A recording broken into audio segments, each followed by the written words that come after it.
AP 13 news కి స్వాగతం. వార్తల ముందుగా ముఖ్యాంశాలు. అధికారులు నిర్లక్ష్యంగా వ్యవహరిస్తే కఠిన చర్యలు తప్పవు. సీఎం చంద్రబాబు హెచ్చరిక.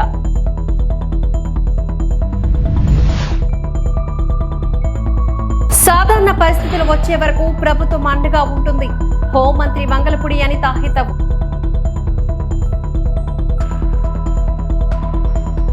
పూణే నుంచి ప్రత్యేక విమానంలో గన్నవరం విమానాశ్రయం చేరుకున్న ఎన్డీఆర్ఎఫ్ ప్రత్యేక బృందాలు. వరద బాధితుల సమస్యను పరిష్కరించేందుకు అన్ని చర్యలు చేపట్టాము అంటూ ఏపీ సీఎం చంద్రబాబు తెలిపారు. కొన్ని చోట్ల ఆహారం అందలేదని ఫిర్యాదులు వస్తున్నాయని అన్నారు. అధికారులు నిర్లక్ష్యంగా వ్యవహరిస్తే సహించేది లేదు అంటూ కఠిన చర్యలు తప్పవని ఆయన హెచ్చరించారు. విజయవాడ కలెక్టరేట్ వద్ద మీడియాతో సీఎం మాట్లాడారు. నగరంలోని డివిజన్ కు ఒక సీనియర్ ఐఏఎస్ ను నియమించామని చెప్పారు. 32 మంది ఐఏఎస్ అధికారులు సహాయక చర్యల్లో ఉన్నారని చెప్పారు. 10 జిల్లాల నుంచి ఆహారం సమకూర్చామని, బాధితులకు 3 పూటలా అందించాలని ఆదేశించిన చెప్పారు. చిట్ట చివరి బాధితులకు కూడా సాయం అందాలంటూ హెచ్చరించారు. దగ్గర 9-10 జిల్లాల నుంచి ఫుడ్ కూడా తయారు చేసి వీలైతే ఎయిర్ లిఫ్ట్ కానీ దగ్గరుంటే ట్రాన్స్పోర్టేషన్ తెప్పిస్తున్నాం. మార్నింగ్ బ్రేక్ఫాస్ట్కి కానీ, మధ్యాహ్నం లంచ్ కానీ, రాత్రికి డిన్నర్కి కానీ 3 సార్లు సర్వ్ చేయాలి. చాలా క్లియర్గా పెట్టుకున్నాం. ఒకే ఆదేశం ఇచ్చాను. లాస్ట్ మైల్లో ఉండే లాస్ట్ పర్సన్కి ఇది చేరాలి. ఏ విధంగా చేరేస్తారో నాకు అనవసరం. ఆర్గ్యుమెంట్స్ లేవు. No question of tolerance also. It is an emergency. ఒక ఎమర్జెన్సీ వచ్చినప్పుడు ప్రతి ఒక్క అధికారి కూడా సర్వశక్తులు ఒడ్డి అవసరమైతే మేము చెప్పిన దాంట్లో ఏమైనా డెఫిషియన్సీస్ ఉంటే మీరు కూడా కొంత మెషినరీ పెంచుకోండి. మీకు డిపార్ట్మెంట్స్ ఉన్నాయి, ఎగ్జిస్టింగ్ ఇక్కడ ఉండే డిపార్ట్మెంట్స్ ఉన్నాయి, పూర్తిగా సహకరిస్తారు. నాకు కావాల్సింది లాస్ట్ మెయిల్లో డెలివరీ జరిగి తీరాలి.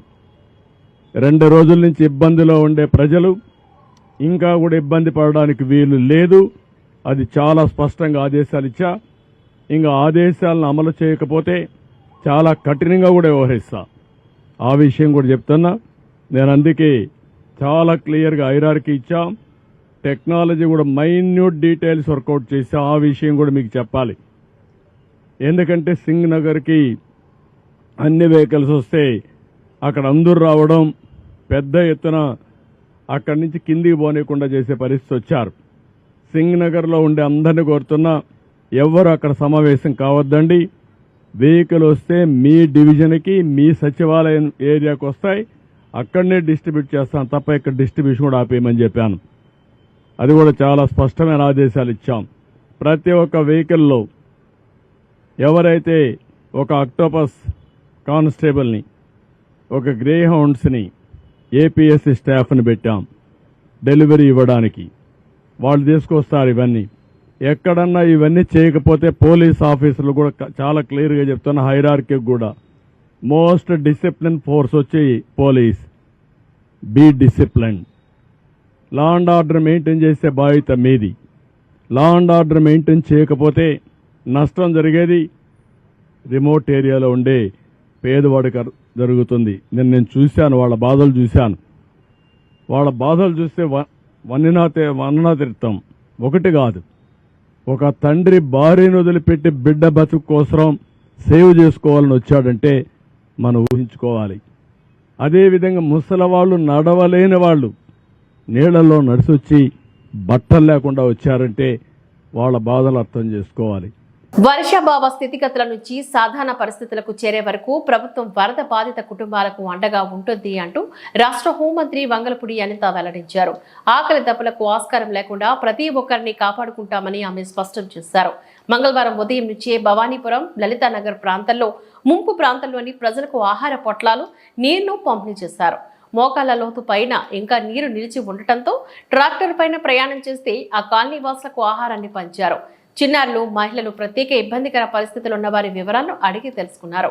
చంద్రబాబు ముందు చూపు, అనుభవంతో ప్రాణ నష్టం లేకుండా బయటపడగలిగామని అన్నారు. నీరు అధికంగా ఉన్న ప్రాంతాలను గుర్తించి డ్రోన్లు, హెలికాప్టర్ల ద్వారా ఆహారం అందించడం పైన ప్రభుత్వం దృష్టి సారించిందని చెప్పారు.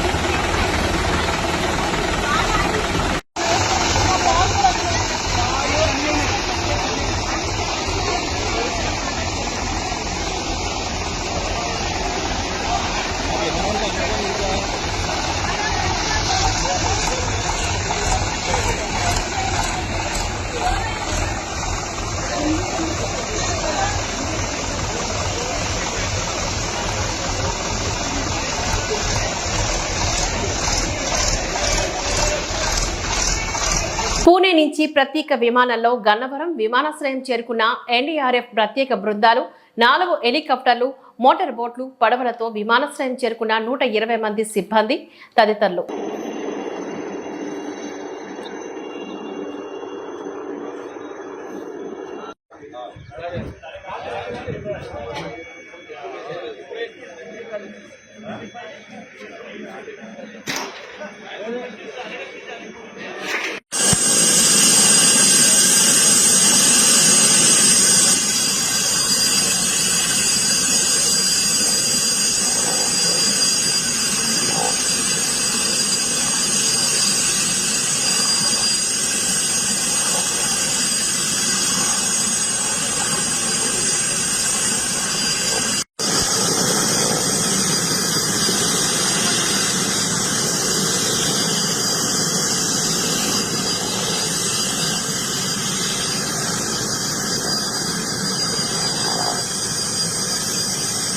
ప్రకాశం బ్యారేజ్ లో బోటు అడ్డుపడిన 69వ గేటుకు మరమ్మతులు చేసేందుకు గేట్ల నిపుణులు కన్నయ్య నాయుడుతో కలిసి మంత్రి నిమ్మల రామానాయుడు పరిశీలించారు. గేటు పనులకు సంబంధించి ఆయనతో చర్చించారు. ఈ సందర్భంగా మంత్రి రామానాయుడు మీడియాతో మాట్లాడారు.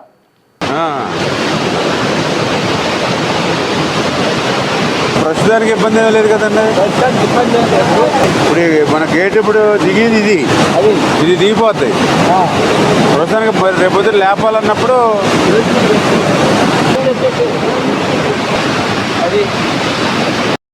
దాన్ని ఇప్పుడు దీని మీద ఉండి కొద్దిగా లైన్ చేస్తే సరిపోతుంది. అది ఇది 2 ఇంకోటి మొత్తం 3 ఉన్నాయి.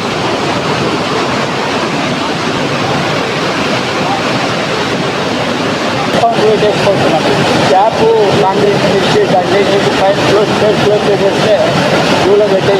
అది మరి తర్వాత ఇంకా పర్మనెంట్గా ఇప్పుడు మీరు కోఆర్డినేట్ చేసుకోండి. అప్పటికి ఎల్లుండికి మన గేట్లు లెక్కించుకుంటే అది కూడా తగ్గుతుంది కాబట్టి ఆ పడవలు లాగించే పని కూడా ఇంక ఎల్లుండి పెట్టుకోవాలండి బయట. ప్రకాశం బ్యారేజీ అంటే ఇది తెలుగు జాతి ప్రజల ఆస్తిది. అందులో కూడా పర్టికులర్గా టంగుటూరి ప్రకాశం పంతులు గారు పేరు పెట్టుకున్నటువంటి బ్యారేజ్ ఇది. లక్షలాది ఎకరాలకు సాగునీరిస్తూ లక్షలాది మంది ప్రజల దాహార్తిని తీర్చేటువంటి బ్యారేజ్ ఇది.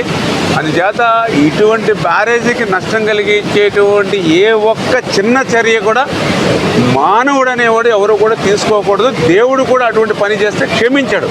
అందుచేత ఆ విషయం మీద కూడా మేము తర్వాత ఆలోచన చేస్తాం. ముందు ఇమ్మీడియట్లీ జరిగినటువంటి ఇబ్బంది ఏదైతే ఉందో దాన్ని క్లియర్ చేసి ఒక పడవ అయితే క్రిందకి కొట్టుకుని పోయిందని చెప్తూ ఉన్నారు. ఆ గ్యాప్లోంచి మిగిలింది కూడా ఏంటనేది కూడా మనం ఎంక్వైరీ చేసుకుని దాన్ని కూడా పడవల్ని తీయడానికి కూడా ఏజెన్సీని కూడా ప్రమోట్ చేసుకుని ఇప్పుడు ఆల్రెడీ 11,40,000 క్యూసెక్ల వరకు కూడా ఇప్పుడు వాటర్ ఫ్లో ఉంది. కాబట్టి రేపటికి కొంచెం తగ్గుముఖం పడుతుంది, ఎల్లుండికి ఇంకా తగ్గుముఖం పడుతుంది అనేది మాకు ఉన్నటువంటి ఫోర్కాస్ట్ ద్వారా అంచనా ఉంది. అంచేత రాబోయేటువంటి 2 రోజుల్లో అది కూడా ప్లాన్ చేసుకొని ఏదైతే ఆ పడవలు అంటే అది 4 పడవలు అని చెప్తూ ఉన్నారు, అది ఎంతవరకు 4 3 అనేది కూడా మేము ఐడెంటిఫై చేసుకుని ఆ ఉన్న అడ్డుపడినటువంటి పడవలను కూడా 1-2 రోజుల్లో ఆ వాటర్ ఫ్లోని దృష్టిలో పెట్టుకుని, ఎందుకంటే ఇప్పుడు మళ్ళీ దాన్ని జాగ్రత్తగా మళ్ళీ వెలుపలికి తీయాలి. ఏమాత్రం కొంచెం మళ్ళీ అది ఎఫెక్ట్ అయ్యి గేట్లకి టచ్ అయినా లేదా ఇంకోటైనా మళ్ళీ దానికి ఏదైనా ఏమాత్రం చిన్న ఇబ్బంది వచ్చినా మనకి రేపు గేట్లు క్లోజ్ చేయడంలో కానీ ఓపెన్ చేయడంలో ఇబ్బంది ఉంటుంది. కాబట్టి దాన్ని కూడా జాగ్రత్తగా ఆ ఫ్లోని దృష్టిలో పెట్టుకుని తీసేటువంటి పరిస్థితి ఉంటుంది. దానికి కూడా కన్ననాయుడు గారు ఆల్రెడీ మనకి అవైలబుల్ ఉన్నారు కాబట్టి ఆయన సహకారం కూడా తీసుకుంటామని చెప్పి తెలియజేస్తాం. విజయవాడలో వరద బాధితులకు దగ్గరుండి భోజన ఏర్పాట్లను పర్యవేక్షించిన మంత్రి నిమ్మల రామానాయుడు ఈ సందర్భంగా 3 పూటల 15,000 చొప్పున మొత్తంగా 45,000 వరకు ఆహార పొట్లాలను స్వచ్ఛతంగా అందిస్తున్న ఇస్కాన్ సంస్థ సేవలను అభినందించారు.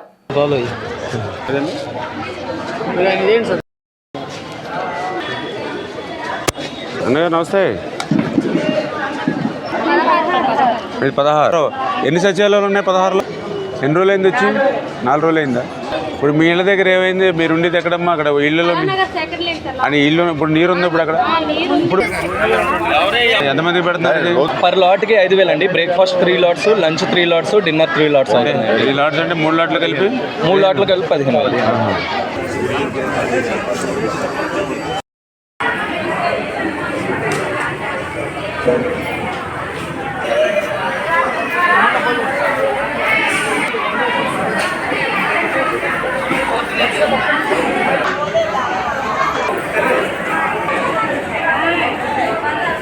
గత 100 సంవత్సరాల చరిత్రలో మరి ప్రకాశం బ్యారేజీకి కృష్ణ 11,40,000 క్యూసెక్కుల నీరు మరి వచ్చినటువంటి పరిస్థితి లేదు. ఇటువంటి సందర్భంలో మరి విజయవాడ పట్టణానికి సంబంధించి ప్రజలు ఎవరైతే మరి ఇబ్బందుల్లో ఉన్నటువంటి స్థితిలో ఇస్కాన్ మరి వాళ్ళు స్వచ్ఛందంగా స్పందించి ఈ యొక్క చంద్రబాబు నాయుడు గారు చేస్తున్నటువంటి కృషి కష్టానికి తమ వంతు తాము కూడా తోడుగా ఉండాలనేటువంటి ఆలోచనతో ఈవేళ 3 స్లాట్లు మార్నింగ్ 5 ఒక్కొక్క స్లాట్కి 5,000 టిఫిన్లు అంటే 3 స్లాట్లు అంటే 3 5 15,000 మరి ప్యాకెట్లు ఎవ్రీడే మార్నింగ్ బ్రేక్ఫాస్ట్. అదేవిధంగా 3 స్లాట్లు అంటే 15,000 లంచ్ ప్యాకెట్లు మధ్యాహ్నం. అదేవిధంగా ఈవినింగ్ 3 స్లాట్లు 15,000 డిన్నర్. ఈ రకంగా మరి అవి కూడా ఎవరైతే వాళ్ళ టెంపుల్తో కనెక్టివిటీ ఎవరైతే భక్తులు ఉన్నారో వాళ్ళని అనుసంధానం చేసుకుని ఆ ప్రిపరేషన్ కూడా క్వాలిటీ ఫుడ్ ప్రిపరేషన్ చేసి ఆ సర్వీస్ కూడా మళ్ళీ వీళ్ళే వాలంటీర్స్ని వీళ్ళే అరేంజ్ చేసుకుని వీళ్ళ టెంపుల్స్లో ఎవరైతే భక్తిభావంతో వీళ్ళతో కనెక్టివిటీ ఎవరు ఉంటారో వాళ్ళ ద్వారా మరి డోర్ టు డోర్ ఎవరైతే నీడ్ ఎవరైతే ఉన్నారో ఆ ప్లేస్కి వెళ్ళి చేస్తూ ఉన్నారో. అందుకు ఇస్కాన్ వారికి మన ఆంధ్రప్రదేశ్ రాష్ట్ర ప్రభుత్వం తరపున కూడా మేము కూడా హృదయపూర్వకమైనటువంటి ధన్యవాదాలు తెలియజేస్తాం. 11,30,000 క్యూసెక్కుల వరద ఇప్పుడు కొత్త ఏమీ కాదు. 1903లో 11,90,000 క్యూసెక్కులు వచ్చింది. 2009లో 11,10,000 క్యూసెక్కుల వరద వచ్చింది. మా హయాంలో 11,00,000 క్యూసెక్కుల వరద వచ్చినా ఎప్పుడూ ఇలాంటి పరిస్థితులు జరగలేదు. ముందు నుంచే చర్యలు తీసుకోవడం వల్ల ఇటువంటి పరిస్థితులు రాకుండా చేయగలిగాం. వైఎస్ జగన్ వైఎస్ఆర్సీపీ అధ్యక్షులు వరద బాధిత సహాయక కార్యక్రమంలో పార్టీ నుంచి నేతలు నాయకులు కార్యకర్తలంతా పనిచేస్తున్నారు. స్థానిక ప్రజాప్రతినిధులు పాల్గొంటున్నారు. వాళ్ళు చేయగలిగిందన్న సహాయ చర్యలు చేస్తున్నారు. వైఎస్ జగన్ వైఎస్ఆర్సీపీ అధ్యక్షులు. కానీ ప్రభుత్వం అనేది స్పందించాలి, ఆలోచన చేయమని అడుగుతా ఉన్నా. ఈరోజు వస్తా ఉన్నా 11,30,000 క్యూసెక్కుల గురించి ఏదైతే మాట్లాడుతా ఉన్నామో ఈ 11,30,000 క్యూసెక్కులకు సంబంధించి మొదట ఇది రావడం ఇదేం కొత్త ఏమీ కాదు. ఇటువంటిదే 1903లో 11,90,000 క్యూసెక్కులు వచ్చింది. 2009లో కూడా 11,10,000 క్యూసెక్కులు వచ్చింది. మా హయాంలో కూడా 2019, 2020, 2021, 2022లో కూడా ఇలాంటి వరదలే ఇలాంటి రెయిన్ఫాలే నమోదు కూడా అయింది. కానీ ఇలాంటి రెయిన్ఫాల్ నమోదైనా కూడా మా హయాంలో ఎప్పుడు కూడా ఈ మాదిరిగా 11,00,000 క్యూసెక్కులకు చేరడము, దానివల్ల ప్రజలందరూ అచలాకుతలమైన పరిస్థితులు రావడం ఎప్పుడూ జరగలేదు. 2021లో శ్రీశైలం నుంచి దిగువకు 8 లక్షల క్యూసెక్కులు, శ్రీశైలం దిగువకు 8 లక్షల క్యూసెక్కులు 2021లో కిందికి వదలడం జరిగింది. దిగువ పులిచింతల్లోకి మూసీ నది నుంచి 1,50,000 క్యూసెక్కులు రావడం జరిగింది. మున్నేరు నుంచి ప్రకాశం బ్యారేజీకి 3,50,000 క్యూసెక్కులు చేరినప్పటికీ కూడా ముందు జాగ్రత్తగా Srisailam reservoir, Nagarjuna Sagar reservoir, Pulichintala reservoir వీటి అన్నిటిలో కూడా ముందు నుంచే ఫ్లడ్ వస్తా ఉంది అని తెలిసిన నేపథ్యంలో, వాయుగుండంగా మారుతా ఉందన్న నేపథ్యంలో, ముందు ఇన్ఫర్మేషన్ ఉన్న నేపథ్యంలో శ్రీశైలము, పులిచింతల, నాగార్జున సాగర్ డ్యాములను నీళ్లను తగ్గించి అక్కడ ఫ్లడ్ కుషన్ ఏర్పాటు చేయడం వలన డెవాస్టేషన్ రాకుండా కేవలం 8 లక్షలు 9 లక్షల క్యూసెక్కులు మాత్రమే నీళ్లు కిందికి వెళ్ళిపోయేట్టుగా చర్యలు తీసుకోవడం వల్ల ఇటువంటి పరిస్థితులు రాకుండా గతంలో చేయగలిగాము అన్నది కూడా ప్రతి ఒక్కరూ కూడా గమనించమని కోరుతా ఉన్నా.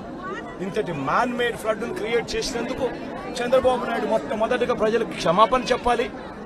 క్షమాపణ చెప్పి కనీసం వీళ్ళకందరికి కనీసం బేసిక్ ఫెసిలిటీస్ లేవు, తినేదానికి తిండి లేదు,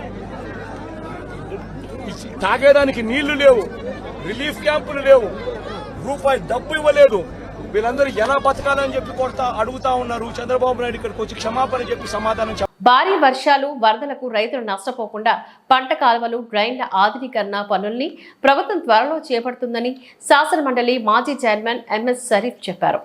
పశ్చిమ గోదావరి జిల్లా నరసాపురంలో భారీ వర్షాలకు నీట మునిగిన పంట పొలాలను టీడీపీ ఇన్ఛార్జ్ పోతూరి రామరాజు, కొవ్వలి రామ్మోహన్ నాయుడులతో కలిసి ఆయన పరిశీలించారు. జరిగిన నష్టాన్ని రైతులను అడిగి తెలుసుకున్నారు. అనంతరం షరీఫ్ ఈ సందర్భంగా మాట్లాడుతూ వైసీపీ ప్రభుత్వం ఇరిగేషన్ వ్యవస్థను అస్తవ్యస్తం చేసింది అంటూ మండిపడ్డారు. 5 ఏళ్ల కాలంలో కనీసం పంట కాలువల్లో పూడిక పనులతో పాటుగా లాగుల గ్రీజ్ కూడా పెట్టలేదని, ఈ కారణంగా కొద్దిపాటి వర్షం కురిస్తే చాలు లోతట్టి ప్రాంతాలు ముంపు బారిన పడుతున్నాయని వాపోయారు. ఈ సమస్యను ముఖ్యమంత్రి దృష్టికి తీసుకువెళ్లి త్వరలోనే పనులు జరిగేలా కృషి చేస్తానని అన్నారు. పొలాలు పండించుకోవడానికి అవకాశం ఉన్న మరి పంట కాలువ కానీ, మురుగు తీసే మురుగు కాలువలు కానీ ఎప్పటికప్పుడు ఆధునీకరించుకోవాల్సిన ఆవశ్యకత ఉంది.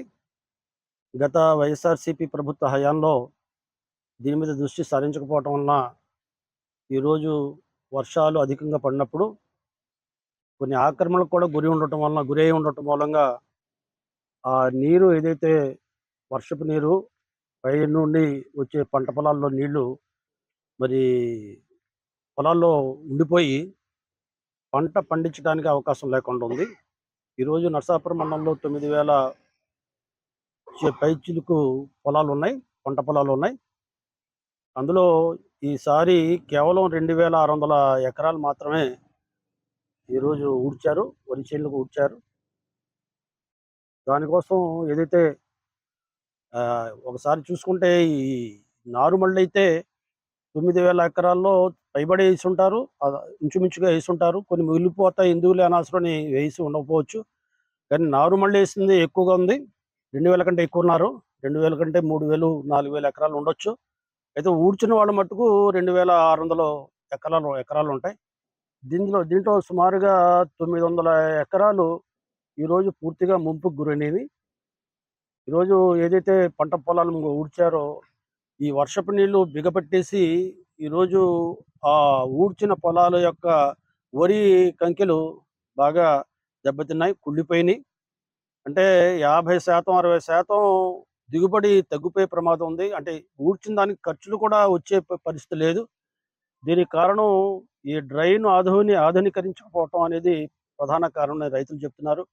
పంట పొలం కొంత మెరుగ్గా ఉన్నప్పటికీ, పంట కాలం కొంత మెరుగ్గా ఉన్నప్పటికీ మురుగు కాలువలు ఆక్రమణకు గురైనాయి. కాబట్టి నీళ్లు లాగట్లేదు, బిగపెట్టేస్తుంది. కాబట్టి దీన్ని ఈ మురుగు కాలువల్ని ఆధునీకరించాలి. గతంలో తెలుగుదేశం పార్టీ హయాంలో, ప్రభుత్వ హయాంలోనే ఈ ఆధునీకరించారు. ఇప్పుడు ఈ 5 సంవత్సరాల్లో ఈ పంట మురుగు కాలువలు మరి ఆధునీకరించకపోవటం వల్ల, మరమ్మతులు చేయకపోవటం వల్ల, ఏదైతే ఆక్రమణలు ఉన్నాయో ఆక్రమణలు తొలగించకపోవటం వల్ల ఈ రకమైన పరిస్థితి, ముంపుకు గురయ్యే పరిస్థితి వచ్చింది. అంటే 9,000 ఎకరాల్లో పెట్టుబడి పెట్టి ఆకుమడేసి మరి అనవసరంగా ఊడ్చి నష్టపోయేదానికంటే అసలు ఊడ్చకుండా ఉంటే బెటర్గా, మంచిది కదా అని చెప్పి చాలా సగం పొలాలు ఊడ్చకుండా వదిలేసిన విషయం కూడా ఈరోజు రైతులు ఆ రకంగా కూడా. చెన్నైలోని విద్యార్థుల ఇళ్లలో 1000 మంది పోలీసుల సోదాలు 500 గ్రాముల గంజాయిని స్వాధీనం చేసుకున్నారు. డ్రగ్స్ సెర్చ్ ఆపరేషన్ లో భాగంగా దాదాపు 1000 మందికి పైగా పోలీసు సిబ్బంది ఇటీవల చెన్నైలోని పోదేరు ప్రాంతంలో 500కు పైగా విద్యార్థుల నివాసాలలో సోదాలు చేశారు. కొన్ని గంటల పాటు తనిఖీలు చేపట్టి 500 గ్రాముల గంజాయి, 6 గంజాయి చాక్లెట్లు, 20 ml గంజాయి నూనె, స్మోకింగ్ పొట్లాలను పోలీసులు స్వాధీనం చేసుకున్నారు అని వార్తా కథనాలు తెలిపాయి. పలువురు కళాశాల విద్యార్థులను విచారణ కోసం అదుపులోకి తీసుకున్నారు.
ஃபார்ம் ஃபில் பண்ணி கொடுத்தா மட்டும் வாங்க.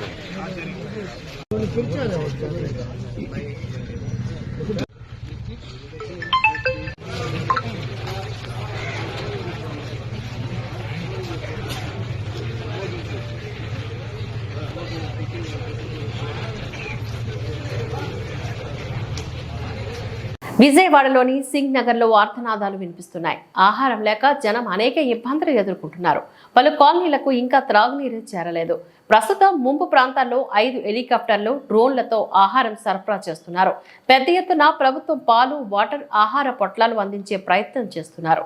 లక్షలాది మంది బాధితులు ఉండటంతో ఈ ఉదయం నుంచి ఆహార పంపిణీ స్పీడప్ చేశారు.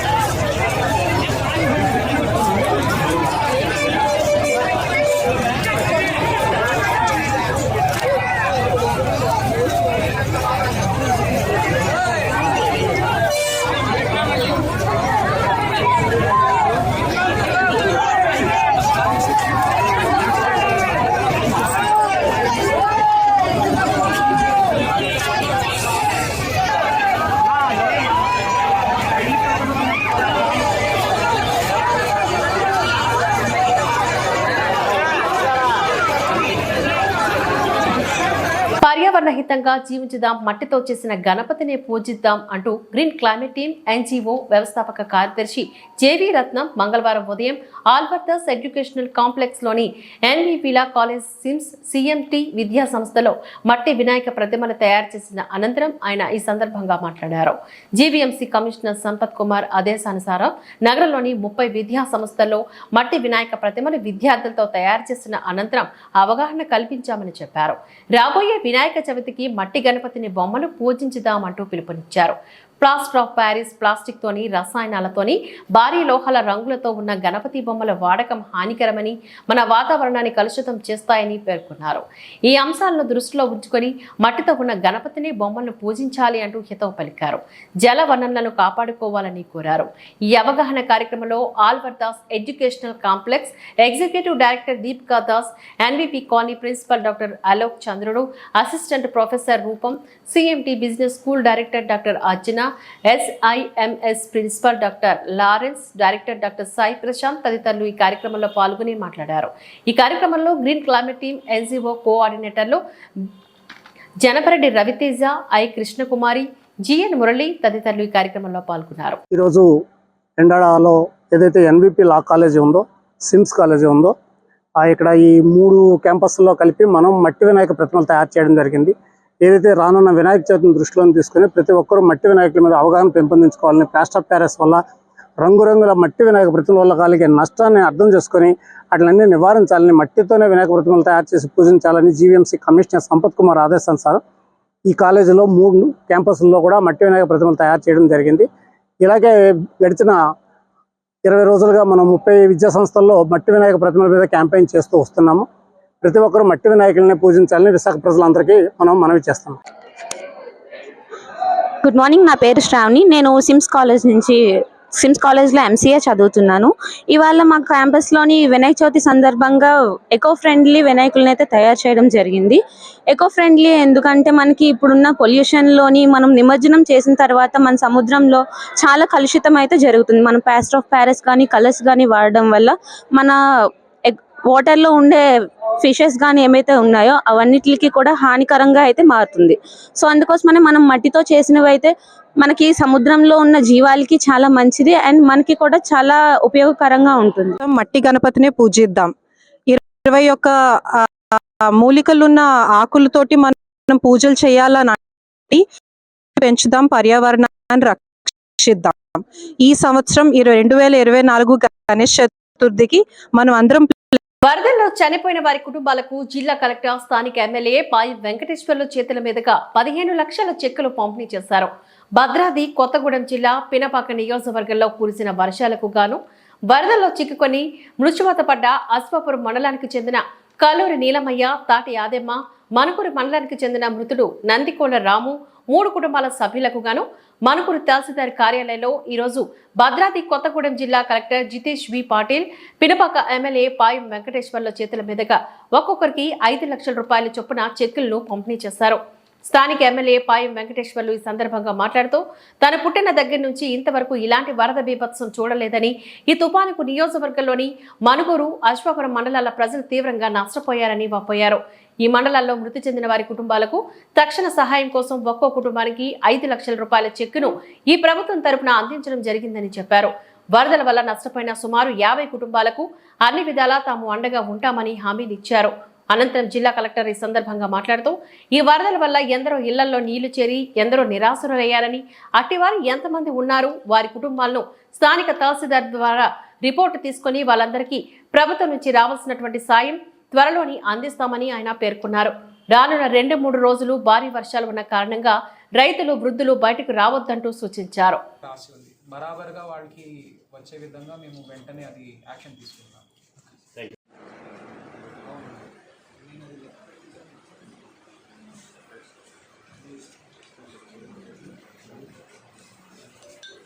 నమస్కారం. అదేవిధంగా కలెక్టర్ గారికి కూడా నమస్కారం తెలియజేస్తూ, ఈ మొన్న వచ్చినటువంటి భారీ వర్షాల కారణంగా ఈ పెనుపాక నియోజకవర్గం మనుగూరు మండలంలో సుందరయ్య నగర్లో ఒక వ్యక్తి చనిపోవడం జరిగింది. అశ్వాపురం మండలంలో వెంకటాపురం గ్రామంలో 2 వ్యక్తులు చనిపోవడం జరిగింది. ఆ కుటుంబాలకు సంబంధించి రాష్ట్ర ప్రభుత్వం మరి గతంలో ఏదైతే జీవో నెంబర్ 2 ప్రకారం 4 లక్షలే ఉండేది, దాన్ని ఇవాళ మన గౌరవ ముఖ్యమంత్రి రేవంత్ రెడ్డి గారు మరి 1 లక్ష రూపాయలు పెంచుతూ 4 లక్షలను 5 లక్షలు చేస్తూ మరి ఇవాళ చనిపోయిన కుటుంబానికి 5 లక్షలు నష్టపరిహారం ఇవ్వమని చెప్పేసి ఆదేశాలు ఇవ్వగానే కలెక్టర్ గారు కూడా మరి ఫోన్లో మాట్లాడి మరి ఇప్పుడు మొండిగుంటలో కూడా 2 చనిపోయినారు. వాళ్ళకు కూడా 5 లక్షలు చెక్కులు పంపిణీ చేసి ఈ మనుగూరు రావడం జరిగింది. ఇక్కడ కూడా మనకు ఈ వరదల్లో ఒకరు చనిపోయినారు.